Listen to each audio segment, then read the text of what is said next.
October the 18th, 1944. A basement somewhere beneath the rubble of what had been a hotel on Wilhelmstrasse, and Colonel Gerhard Wilck was writing. The candle nearest his right hand had burned down to a thumb-length stub, and the wax had pooled and hardened in small pale rivers across the edge of the field table. Outside, the shelling had stopped approximately 40 minutes ago, which was itself strange, because the shelling had not stopped for 9 days prior to that, not really, not long enough to matter, and Wilck had grown so accustomed to the percussion of it moving through the ground and up through his boots and into his back teeth that the silence now had a texture he could not quite name. It pressed against his ears like something physical. His hands were steady. That, at least. What he did not know yet, sitting in that basement with his stub of candle and his hands that were steady, was that the silence was not the silence of a pause. It was not the Americans reloading, repositioning, reconsidering their approach. The silence was something else entirely. The silence was, in its way, worse than the shelling, and when the message came through to him a short time later, when he finally understood what the Americans were actually doing and precisely how they were choosing to do it, Wilck would later describe the experience using a word that no soldier expects to reach for after 9 days of urban combat inside a city being systematically reduced to powder around him. The word he reached for was unnerving. Not terrifying, not overwhelming, unnerving. There is a difference, and the difference is everything. And Wilck understood it in his bones before he had the language for it. Terror has a shape you can fight. It comes at you with noise and fire and the kinetic logic of destruction, and some part of the trained military mind knows how to orient itself against that, how to lean into the doctrine, how to respond. What was coming for Wilck had no such shape. It was something he had no training for, no precedent for, no chapter in any field manual he had ever read. The question that would stay with him, that would follow him out of Aachen and into captivity and across the rest of his life, was not why the Americans had done it. The question was why it had worked. Part 1. The fortress that was supposed to hold forever. The doctrine of the Festung, the fortress city, did not begin with Hitler, though Hitler perfected it into something closer to a death sentence. The concept had deep roots in German military tradition, and those roots stretch back through Prussian military thought to the wars of the early 19th century, when fortified cities were understood as force multipliers. A garrison of 10,000 men behind stone walls could tie down a besieging force of 50,000 for months, disrupting supply lines, draining resources, buying time for a relief column that might never come. The logic was sound, once. In the age of smoothbore artillery and infantry assault, a prepared defensive position inside a city was genuinely formidable. Clausewitz wrote about it. Scharnhorst theorized it. The Prussian wars of the 1860s and 70s validated it, at least partially. Metz held for 70 days in 1870. Sedan fell, but fortress thinking survived. What happened across the subsequent 80 years is that the offense caught up and then lapped the defense several times over, and the Festung doctrine did not keep pace. By 1944, the Americans had artillery that could fire 235mm shells with a range of over 18,000 meters. They had fighter bombers that could put 500-pound bombs through a building's roof from 1,500 feet. They had logistics chains capable of sustaining corps-level operations for weeks without a significant pause. The fortress city had not evolved. The weapons pointed at it had. Hitler designated Aachen a Festung on September 12, 1944. Hold and think about what that date means. The Western Allies had broken out of Normandy. Paris had fallen. The Wehrmacht was retreating across France and Belgium at a pace that made orderly withdrawal look optimistic. On September 12th, American forces crossed the German border for the first time. The first German city was now directly in the path of the advance. Aachen was not a random choice for symbolic resistance. It was, by any measure, the most symbolically loaded city in Germany that wasn't Berlin. Charlemagne had made it his capital in the late 800s. His tomb was in the cathedral. The city had been the coronation site of German kings for 6 centuries. 37 coronations between the year 936 and the year 1531. When Hitler looked at a map and decided that Aachen must be held at all costs, he was not being irrational in purely symbolic terms. He was saying, this is where German civilization begins. You cannot have this. The problem was that saying something cannot be taken and making it impossible to take are two different things.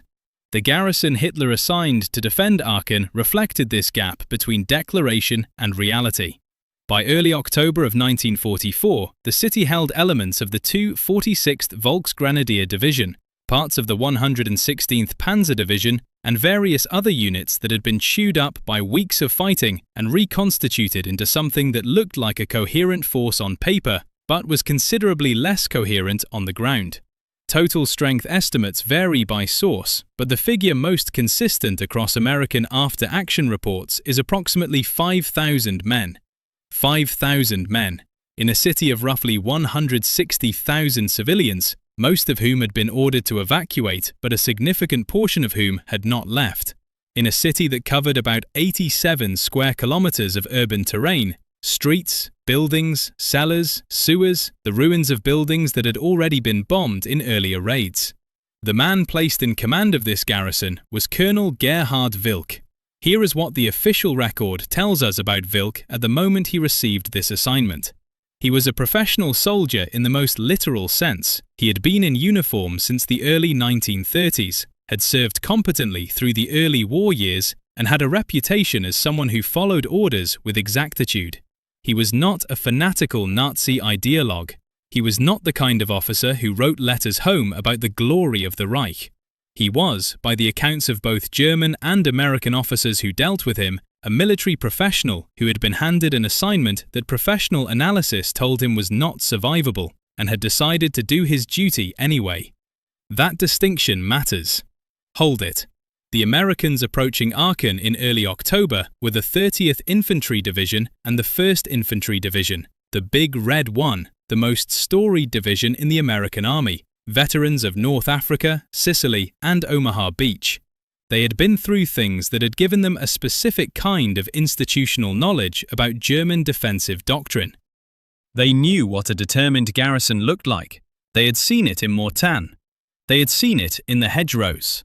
They knew that the Germans, when told to hold, would hold until they were physically incapable of holding any longer. What the Americans brought to Aachen that was different from anything the Germans had faced before was not just firepower.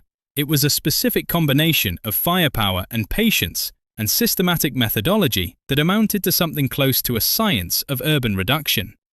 They surrounded the city first. By October the 10th, the encirclement was complete. The 30th Division from the north, the 1st Division from the south, the two forces linking up at Würselen after fighting through the suburbs. Wilck's garrison was now sealed inside Aachen, with no prospect of reinforcement and no viable route of withdrawal. Then they sent a message. On October the 10th, American forces delivered an ultimatum to the Aachen garrison. The language was formal and direct. Surrender the city within 24 hours or face the consequences of continued combat operations. The ultimatum was carried under a white flag by two American officers, Lieutenant Colonel Darrell Daniel, 33 years old, from Macon, Georgia, a West Point graduate who had commanded the 2nd Battalion of the 26th Infantry Regiment since before D-Day, and a German-speaking liaison officer who translated the document into German. Wilck rejected the ultimatum. He was required to. Hitler's orders were explicit. Festung Aachen was to be held to the last cartridge, the last man. Any commander who surrendered a designated fortress city faced the prospect of a military tribunal, the possibility of execution, and the near certainty that his family would suffer consequences. The Sippenhaft principle, collective family liability for an officer's dishonor, was not abstract in 1944 Germany. It had been applied. Men knew it. So Wilck rejected the ultimatum and the assault began. What followed was 9 days of fighting that the American Army's own after-action reports describe in language that is notably restrained even by the standards of military documentation. Severe urban combat. significant resistance at multiple points, methodical reduction of defensive positions. These phrases, in the context of what actually happened in those 9 days, are the literary equivalent of describing a house fire as elevated ambient temperature. The Americans brought in M12 self-propelled guns, 155mm howitzers mounted on tank chassis, and used them at direct fire range against buildings. This means they drove a vehicle mounting a gun with a barrel over 5 meters long to within 200 meters of a building and fired at the wall until the wall ceased to be a wall. They called in airstrikes from P-47 Thunderbolts carrying 500-pound bombs. They used flamethrower-equipped tanks, the M4 with the Ronson system, against cellars and basements where German defenders had taken shelter. They brought up combat engineers with demolition charges for structures that had survived everything else. The Germans fought back with everything they had. Panzerfaust teams in the rubble, machine gun positions in the upper floors of buildings that hadn't yet collapsed, snipers in the cathedral district, counterattacks by small groups of Volksgrenadiers who appeared from basements and sewers at unexpected moments. The fighting was not a siege in any classical sense. It was closer to a three-dimensional puzzle being solved with explosives, where every room was a potential ambush and every doorway was a decision point about whether the room behind it contained frightened civilians or a machine gun crew. Meet Second Lieutenant Gunther Schmitz, 23 years old, from Cologne, a signals officer attached to the 246th Volksgrenadier Division, who survived the fighting in Aachen and was captured on October the 21st. His post-capture debriefing, preserved in American 7th Corps intelligence files, provides one of the most detailed ground-level accounts of what the defense felt like from inside. By the 5th day, his debriefing records him saying, "We had no coherent communication between units. I was relaying orders by runner through rubble that changed its geography every few hours because more buildings were coming down. I did not know where our front line was. I am not sure we had a front line." Read that again. A signals officer, whose entire job is maintaining communication, did not know where his own side's defensive line was by day 5 of a 9-day battle. The Americans had not just destroyed buildings, they had destroyed the informational architecture of the defense. Wilck was commanding a garrison he could not talk to, holding positions he could not reliably locate, with ammunition and food supplies that were running out at rates he could not accurately track because the people doing the tracking kept becoming casualties. The city was not taken, it was systematically disassembled. Part 2. The Mathematics of the Inevitable. By October the 18th, the garrison of Aachen had contracted to a perimeter roughly centered on the Hotel Quellenhof, a grand pre-war resort hotel in the northern part of the city that had been converted into Wilck's command post.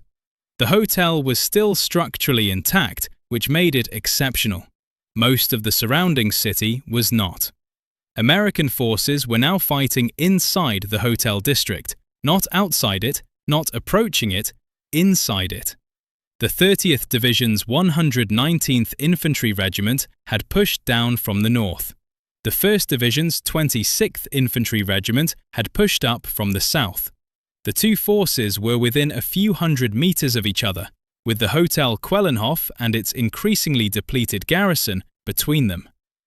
Wilck's situation at this point was arithmetically inescapable. His original force of approximately 5,000 men had been reduced through combat casualties, capture and the separation of cut-off elements to somewhere between 300 and 500 effective fighters. He had almost no artillery ammunition left, his medical supplies were exhausted, he had wounded men in the hotel basement who could not be evacuated and were not receiving adequate treatment. His food situation was, in the careful language of his own subsequent account, critical. And here is the number that matters most. Hold it. Over the 9 days of fighting, the Americans had suffered approximately 2,000 casualties in Aachen, killed, wounded, and missing combined. 2,000 American soldiers in 9 days, taking one German city. The Germans had suffered more, significantly more. The 246th Volksgrenadier Division, which had entered the battle at roughly 6,000 effective strength, exited it, those who survived, as a shattered formation that would take months to reconstitute. German prisoner counts alone exceeded 5,000 by the time the battle ended, meaning the Americans had captured more Germans than Wilck started with, which is only possible if reinforcement attempts had fed additional men into the pocket, and those men had also been captured. Here is the forensic reality of those numbers. The Battle of Aachen was not close. It was a foregone conclusion from approximately October the 10th, when the encirclement closed. The only variables after that date were how many men would die before the conclusion arrived and what form the conclusion would take. Wilck knew this. He was a professional officer. Professional officers can read arithmetic. What he could not do, what the system he served made structurally impossible for him to do, was act on what he knew. The Festung order was explicit. The Sippenhaft principle was real. The military tribunal waiting for any commander who surrendered without exhausting all options was not a hypothetical. So Wilck fought on, and men died, and the perimeter contracted, and the Hotel Quellenhof became the last meaningful defensive position in the first German city to fall to the Western Allies. Meet Technical Sergeant Jake Lindsay, 28 years old, from Tuscaloosa, Alabama, a squad leader in Company 1, 341st Infantry Regiment, 86th Infantry Division. Wait, let me correct that. Lindsay served in the 30th Infantry Division, specifically with the 119th Infantry Regiment, and his account appears in the division's official history. He had been in combat since Normandy. By the time his unit was fighting in the hotel district of Aachen, he had been in continuous frontline service for over 4 months. What Lindsay described in his post-battle account was something that soldiers who have fought in cities describe with a consistency that transcends language or nationality: the particular exhaustion of urban combat, where every advance is measured in rooms rather than kilometers, where the enemy can be on the other side of a wall you are leaning against, where the normal battlefield geography of front and rear dissolves into something more like a 3-dimensional chess game played in the dark. You couldn't tell where you'd been from where you were going, Lindsay's account reads, because the rubble all looked the same after a while. We were navigating by landmarks that kept disappearing. Now put Lindsay and Schmitz in the same city at the same time. One pushing in from the north, one defending from the center, and you have the complete picture of what Aachen actually was. Not a heroic last stand, not a glorious defense. 2 groups of exhausted men in a destroyed city, killing each other in rooms and basements and rubble fields, because the systems they served had placed them there and given them no alternative. The Americans were better supplied, better supported, and better positioned. They were also, by October the 18th, better informed about the German situation than the Germans were about their own situation. American signals intelligence had been intercepting Wilck's communications, those that got through, and had a reasonable picture of how depleted the garrison had become. The 1st Division's intelligence officer estimated on October the 18th that the garrison could not sustain organized resistance for more than 48 to 72 hours. He was right. He was off by about 18 hours. If this investigation is giving you a clearer picture of what urban warfare in 1944 actually looked like, not the version that survived in newsreels, but the version that survived in signals intercepts and debriefing transcripts, and the accounts of men who were there, press the like button. It keeps this kind of forensic work visible, and that matters. Part 3. The Coffee. October the 21st, 1944. Late morning. Wilck made contact with American forces through a German civilian who had remained in the city, a man who spoke enough English to serve as an intermediary. The message was simple. The garrison commander wished to discuss terms. There were no terms to discuss, and Wilck knew it. Unconditional surrender was American policy. It had been since Casablanca, January 1943. There would be no negotiated arrangement, no honorable conditions, no guarantee of anything beyond the basic protections of the Geneva Convention. Wilck was not asking for terms because he expected to receive favorable ones. He was asking for terms because the act of asking, the formal initiation of surrender proceedings, gave him something to point to. He had fought to the last viable moment. He had made contact only when continued resistance was, in the most literal sense, physically impossible. He had done his duty. The Americans who came to meet him were Lieutenant Colonel John Corley, 30 years old, from Cranford, New Jersey, commander of the 3rd Battalion, 26th Infantry Regiment, 1st Infantry Division. Corley was a West Point graduate, class of 1937, who had been in combat since North Africa. He had a reputation in the division as someone who was aggressive in the attack and precise in his paperwork, the combination that corps commanders find invaluable. He had also, by multiple accounts from men who served under him, a quality that is harder to quantify. He understood that how you treated a defeated enemy was a statement about what kind of army you were. Corley arrived at the Hotel Quellenhof with a small party. He did not arrive with a triumphant column designed to humiliate. He arrived with enough men to secure the proceedings and conduct them properly. He addressed Wilck as Colonel. His interpreter translated everything with precision and without editorial comment. When someone produced coffee, it is not entirely clear from the accounts whether it was American rations coffee or something the hotel staff had managed to find. Corley offered it to Wilck before pouring his own. Stop and think about that gesture. In 9 days of fighting, Wilck had lost most of his garrison, watched his city be systematically reduced to rubble, and been unable to communicate reliably with his own units for the last 4 days. He had been living in a hotel basement with wounded men who were not receiving adequate medical care, eating whatever remained of garrison rations, and making command decisions based on information that was hours old by the time it reached him. He had been under artillery fire. He had been under air attack. He had been in a situation that, by any rational measure, should have been psychologically destabilizing. And then an American officer offered him coffee and called him Colonel. Wilck's own account of this moment, given in a post-capture interview that was documented by 1st Division intelligence officers and later referenced in several American regimental histories, uses language that is careful and controlled, the language of a man who has processed something and is choosing his words. He described the American conduct at the surrender as correct. In German military parlance, korrekt, is not faint praise. It means the proper forms were observed. The professional obligations were met. The dignity of the proceedings was maintained. What he said about the coffee specifically has been quoted in various forms in various sources. But the most consistent version, appearing in the 1st Division's own records, is this. He said it was unexpected. That word, unexpected, is the anchor of this entire story. Unexpected. Wilck's expectations, shaped by everything the German military and Nazi political apparatus had told him about the Western Allies, ran in a single direction. He expected humiliation. He expected to be displayed as a trophy.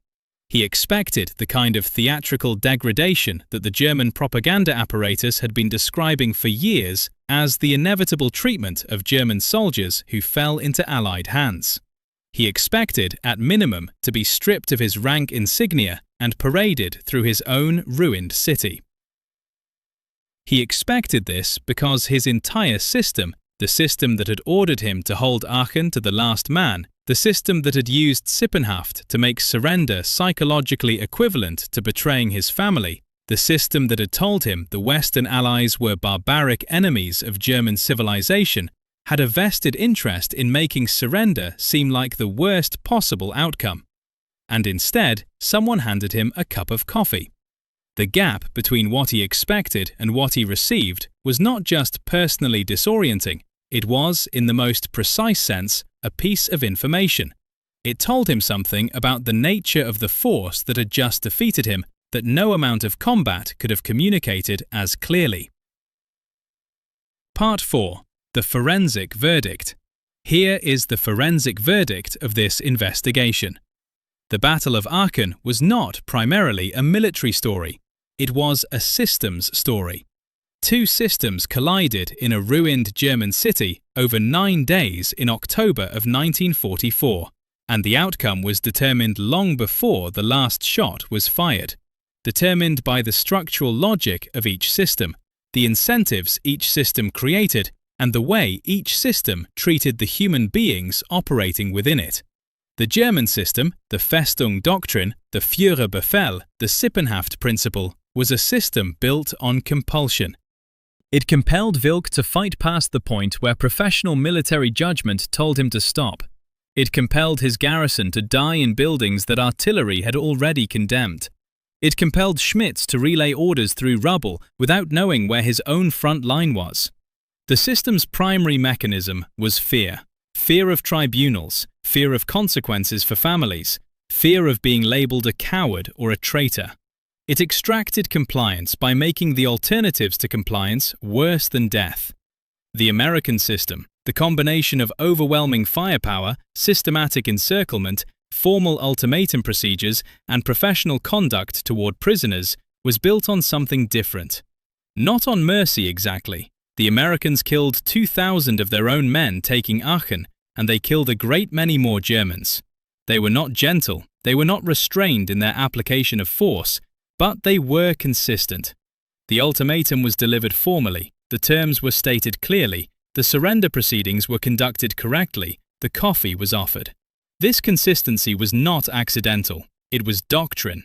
The American Army in 1944 operated under a set of institutional norms, derived partly from the Geneva Convention, partly from the professional culture of the officer corps, partly from the practical understanding that how you treat surrendering enemies determines whether future enemies surrender, that made Corley's behavior at the Hotel Quellenhof not exceptional but expected. He was not being unusually kind to Wilck, he was doing his job in the way his institution had trained him to do it. And that is precisely why it was devastating.